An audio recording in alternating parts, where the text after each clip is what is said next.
Hello everyone, I hope you're having a wonderful day. Today, we'll step into the extraordinary life of Tu Tien, a woman whose journey from heartbreak to healing will move you to tears. Once abandoned and treated as nothing, she endured years of silence and pain, until fate led her to Jack, a man whose kindness reignited her will to live. Together, their story unfolds like a quiet miracle, a tale of loss, compassion, and the rediscovery of love in its purest form. If this kind of true, emotional storytelling touches your heart, don't forget to subscribe so you won't miss the next chapter of Tu Tien and Jack's unforgettable journey. Night had fallen over the quiet village, a place where even the wind seemed to mourn. Inside a wooden house, a young woman sat by the kitchen corner, her face dimly lit by the flicker of a dying flame. Her name was Tu Tien, a name that once meant gentle fairy, though life had shown her little gentleness. Orphaned since childhood, Tu Tien grew up in a silence that hollowed her heart. There were no lullabies, no warm hands brushing away her tears. The neighbors pitied her, sometimes fed her, but pity was not love. By the time she was 16, she had learned to survive by doing what others refused to: washing, carrying, enduring. Hope was a faint ember she guarded quietly, believing that maybe one day someone would see her worth. But fate was unkind. When she turned 20, her life was bargained away by a relative to a distant family. Her mother-in-law, a gaunt woman with eyes sharp as a blade, had purchased her as a bride for her only son, Tien. The marriage was not of love. It was a transaction. "You'll have food and a roof," the old woman said coldly. "That's more than you deserve." From that day on, Tu Tien lived like a servant in her own home. Dawn after dawn, she rose before the sun, sweeping the yard, feeding the cattle, cooking endless meals that no one thanked her for. Each command from her mother-in-law fell like a whip. "Hurry up! You're too slow!" And each word carved a new wound in her heart. When Tien returned home from the fields, she tried to speak, to reach him with gentle eyes, but he barely looked at her. His indifference was colder than his mother's cruelty. Nights passed in silence, and Tu Tien prayed, perhaps foolishly, that her devotion might melt the ice around their hearts. Still, there was no warmth, only scorn. One evening, as she scrubbed the floor, her mother-in-law threw a ladle toward her.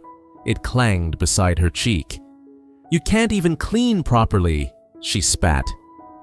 Tu Tien didn't answer. She simply bowed her head, hiding the tears that burned behind her eyes. Her silence was her shield, her endurance, her only power.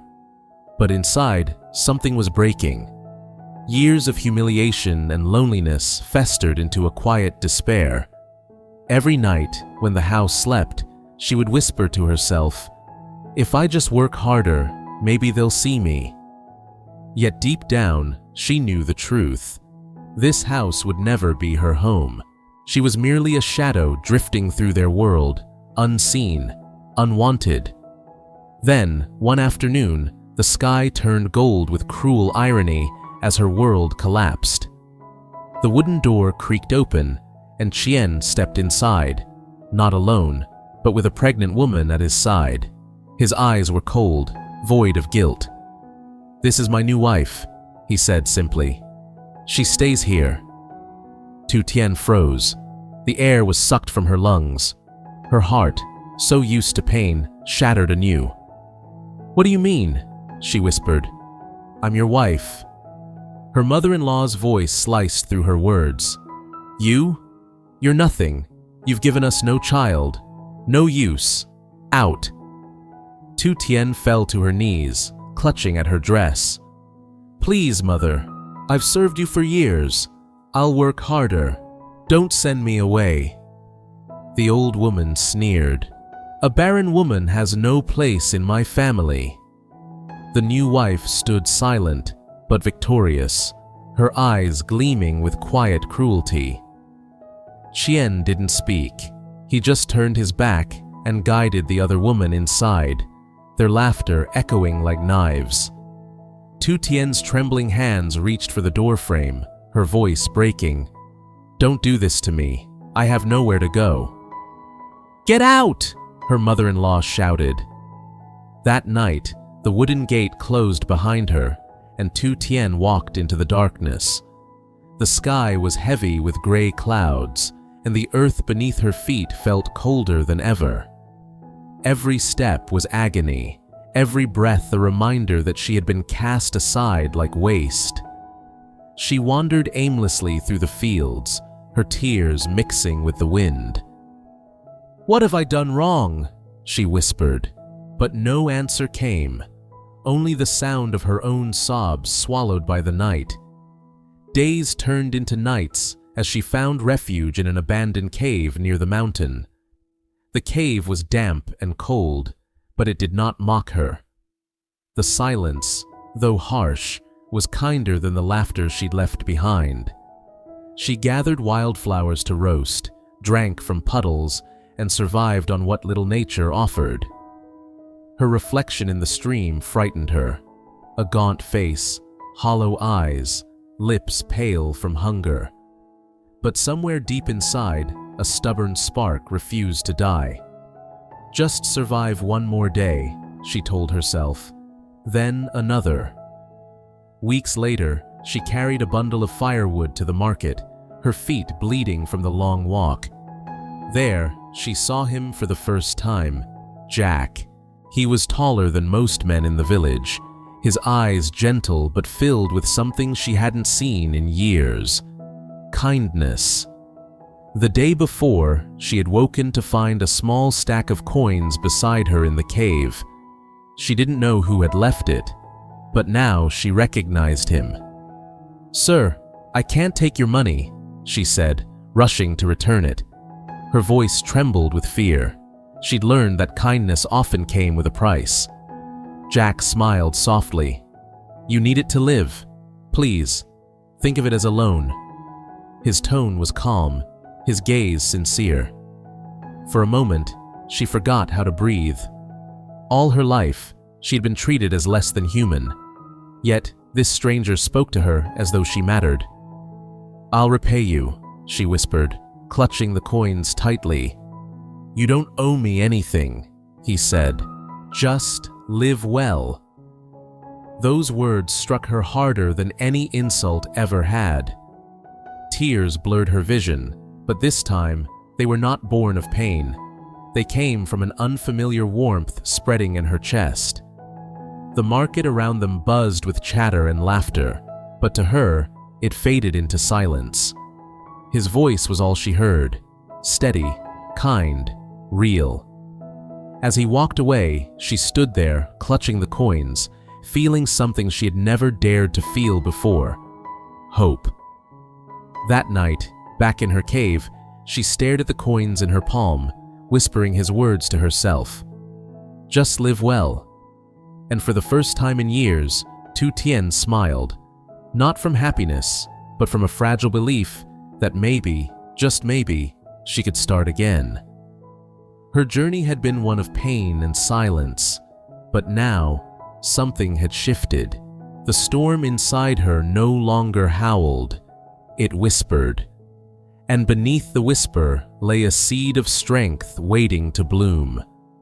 She didn't know it yet, but her meeting with Jack would become the turning point of her life, the moment her story stopped being about survival and began to be about becoming. The morning sun crept across the horizon, painting the sky in soft gold. Tu Tien woke with the weight of exhaustion, but her spirit felt lighter. Jack's words from the day before echoed like a melody. Just live well. She rose from the cave and began her walk to the village market again. Her body ached, her feet sore, yet her heart carried a quiet determination. She clutched her bundle of firewood tightly. It was all she had, yet now it felt like a beginning rather than a burden. The villagers still whispered as she passed. There she is, the barren one, thrown out by her husband. Their voices cut deep, but this time she didn't bow her head. She just kept walking, one step after another, the way Jack had told her to. When she reached the rice stall, she offered her last coins. "I don't need much," she said softly. The vendor hesitated, pity flickering in his eyes. "Take it," he murmured. "You've suffered enough." She nodded, clutching the small bag of rice as if it were treasure. Every night, she cooked her meager meal by the cave's fire, watching the stars. And though the loneliness still lingered, it no longer suffocated her. She began to believe in her own worth, not as someone's wife or servant, but as a person who had survived. Weeks passed. Then, one afternoon, she saw Jack again. He was repairing a villager's cart, his sleeves rolled up, the muscles in his arms tense with effort. When he looked up and saw her, he smiled. "You're still here," he said warmly. "I'm still trying," she replied. He laughed gently. "Good, that's all anyone can do." From then on, Jack would stop by the market every few days, offering her small tasks, gathering herbs, washing clothes, feeding his mother's chickens. He paid her fairly, never out of pity, but respect. To Tu Tien, this was a miracle. For once, her labor wasn't met with insults. It was valued. Jack's mother, Ly, soon heard of the quiet woman helping her son. One day, she visited the market herself. Ly was nothing like the woman who had once ruled Tu Tien's life. Her eyes were gentle, her hands worn from years of honest work. "My son tells me you're kind," Ly said. "Come help at our home if you wish. We'll feed you and pay you fairly." Tu Tien hesitated. "I don't want to be a burden." Ly shook her head. "No, child, you'll never be a burden here." That word, child, pierced through Tu Tien's heart. It had been years since anyone had spoken to her with affection. She followed Ly home that evening, unsure whether to cry or smile. The small wooden house was modest, but warm. The scent of herbs filled the air. Jack was fixing the fence, glancing up when she arrived. "You came," he said, his voice low but full of something gentle, something like pride. That night, Ly served her a bowl of rice and soup. "Eat," she said. "No one should sleep hungry in this house." Tu Tien's hands trembled as she lifted the spoon. The warmth of the broth spread through her, chasing away the chill that had lived in her bones for years. She wanted to thank them, but her voice broke. Ly only smiled and reached across the table to pat her hand. "You're safe now." For the first time, Tu Tien believed it. Days turned into weeks, and slowly, life began to change. She helped Ly in the garden, learned to mend clothes, and even laughed, softly at first, like a sound she had forgotten how to make. The pain of the past still lingered, but it no longer defined her. Sometimes she'd wake in the night, startled by old memories, the slamming door, the cruel laughter. But when she heard the steady rhythm of rain outside, she reminded herself that life is over. One evening, as rain lashed against the windows, Jack climbed onto the roof to mend a leak. Tu Tien rushed outside, shouting, "Come down, it's dangerous." Her voice shook with fear. Jack smiled through the downpour. "If I don't fix it, you'll get wet." She stared up at him, tears mixing with the rain. "You always help others. Why?" He paused, hammer in hand. "Because I know what it's like to need help and have no one come." The words struck deep. She saw something in his eyes, sorrow, loss, but also compassion. It was the same ache that lived in her. When he climbed down, soaked but smiling, she handed him a towel. Their hands brushed briefly, and for a fleeting moment, the world felt still. After that night, something wordless grew between them, an unspoken bond built on shared pain and quiet understanding. They didn't speak of love. They didn't need to. It was in the small things, Jack leaving an extra portion of rice for her, Tu Tien stitching his torn sleeves by candlelight. Then one morning, Ly called Tu Tien into the kitchen. "Child," she said softly, "you've been through too much alone. If you wish to stay here, this house will always be yours." Tears welled in Tu Tien's eyes. "I can't repay your kindness." "You already have," Ly replied.